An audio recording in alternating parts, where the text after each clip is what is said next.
Assalamu alaikum wa rahmatullahi wa barakatuh. Alhamdulillah wa salatu wassalamu ala rasulillah wa ala alihi wa sahbihi wa sallam. Guno mulanga ogugenda eri abakulembeze b'emizikiti, abazinyi ne bayimamu. Bannange obudde bw'esswala.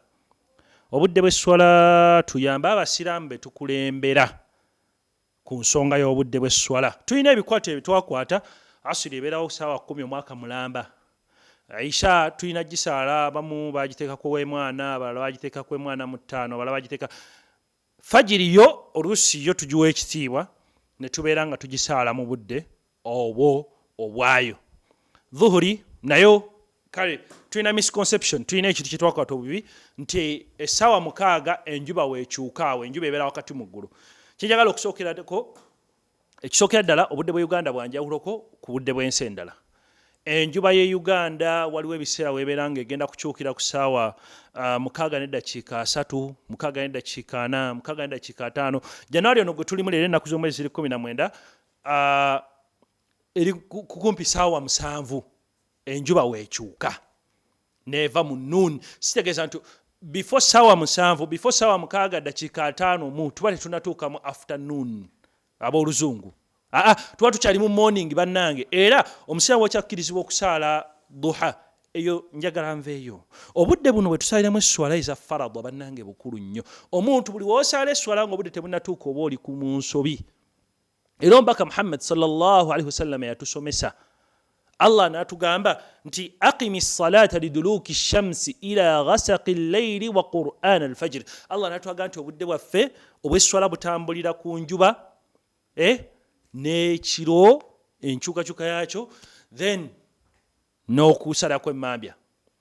Kati olina okwetegereza nti okusala kw'emmambya kulina akakwate kanene nnyo.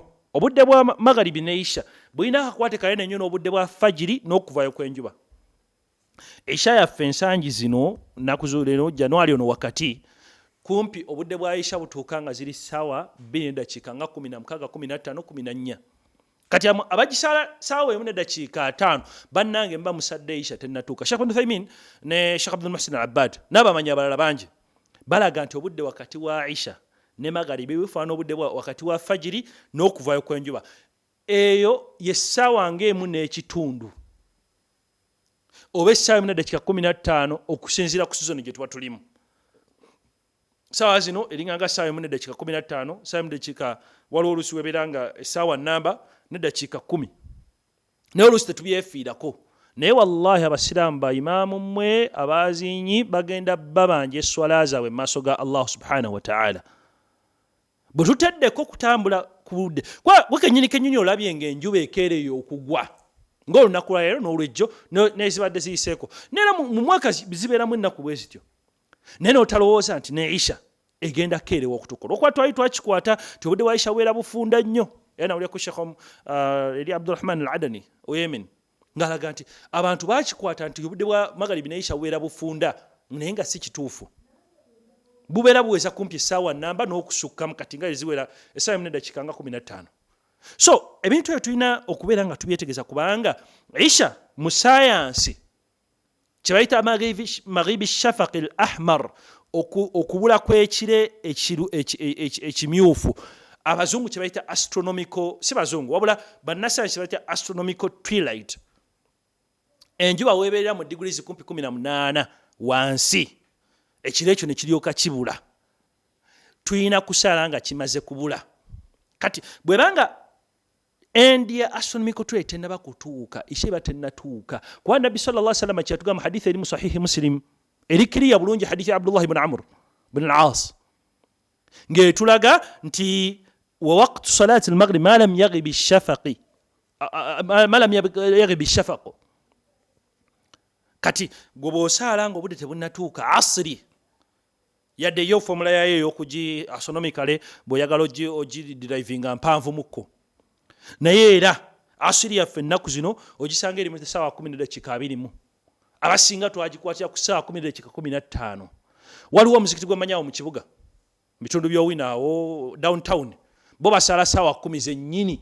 Yaahe musaaza abasiraamu esswala nga tennatuuka oluusi. Kati ng'ebiseera bino bye tulimu tweddeko nkimanyi uyinza okugamba ate ffe tutunuulira nedda muganda wange nabbi sallallahu alaihi wasallam yaba yatugamba nga tusobola okukakasa kye yatugamba nti kituukiridde tubeere nga tukikolera mu budde bwakyo bwe kiba nga yatugamba nti man adraka raka'atan min al-subhi oba man adraka min as-subhi raka'atan bw'oba osobodde okukwata eraaka nga enjuba tennavaayo n'obeera nga osaddeko eraaka emu subihi oba ogikutte kitegeeza nti omuntu eddasika nga bbiri kitegeeza bw'osaala esswala ngere fatwa ya Sheikh Ibn Uthaymin waga bw'osaala esswala ng'ekyabula eddakiika emu yokka esswala etuuka esswala etekkirizibwa bw'okwata takbiratul ihram bw'oti naye nga enjuba ebadde tennagwa magaribi tekkirizibwa kati naasiri bwe tennatuuka n'okwata takbiratul ihram era nayo tekkirizibwa ne isha bw'etyo n'esswala endala bwe zityo bannange tweddeko abasiraamu ba bulijjo b'oluusi obudde bwabwe babutunuulira oli waaba nga tasobodde nga yeeyambisa app ku ssimu